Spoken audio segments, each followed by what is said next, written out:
the bark.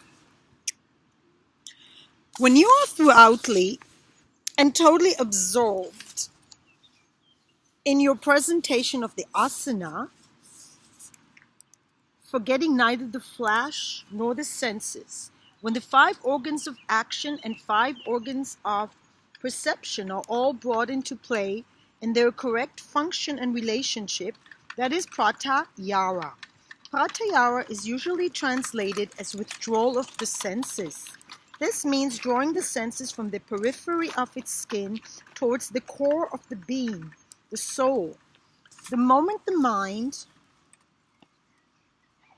becomes silent, the self rests in its abode, and the mind dissolves. Similarly, when the muscles and joints are rested in their positions, the body, senses, and mind lose their identities, and consciousness shines in its purity.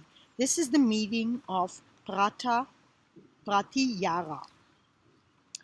We have seen that Indian thought distinguishes between 5 seats of the body: the anatomical, the physiological, the mental, the intellectual, and the spiritual. How is it that we distinguish between the mental and the intellectual body? Why do we divide the mind into 2 parts, which for Western psychology are one and the same?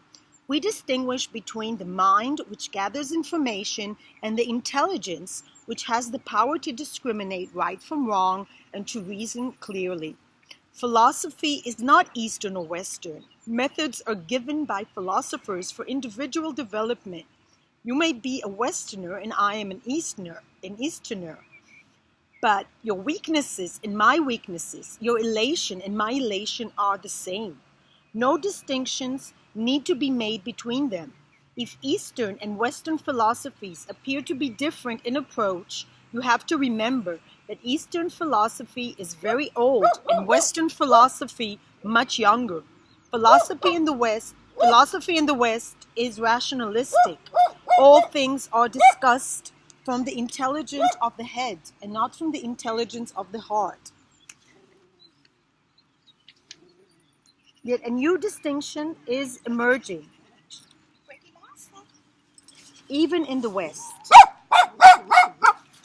There is now, yes, Shelby, there is now psychology and parapsychology.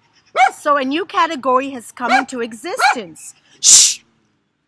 Thank you for barking for the show.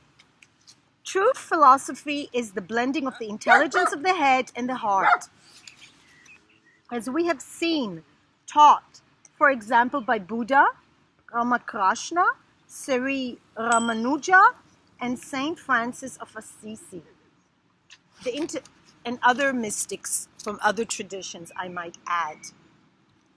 The intellectual aspect of the mind gathers, collects, and accumulates information, but has no power of discrimination.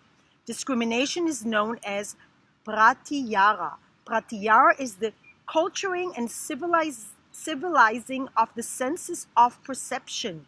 In much of our life, memory supersedes intelligence, memory triggers the mind, and because the mind is triggered by memory, we go for past experiences only. Memory is afraid that it may lose its identity. So before the mind has a chance to call upon the intelligence, memory comes in and says, act now, immediately. That is known as impulse, which commonly governs our actions. Many people are impulsive, like the dog, for instance. That is an example of impulsiveness. She reacts by barking constantly. That is impulsive behavior. Impulsiveness means acting at once without giving a thought. That is why pratyahara, the 5th stage of yoga, has been given to us. You have to make sure that memory gives the right response. Okay. Thank you for listening. Peace, light, and love from this beautiful scenery. Namaste.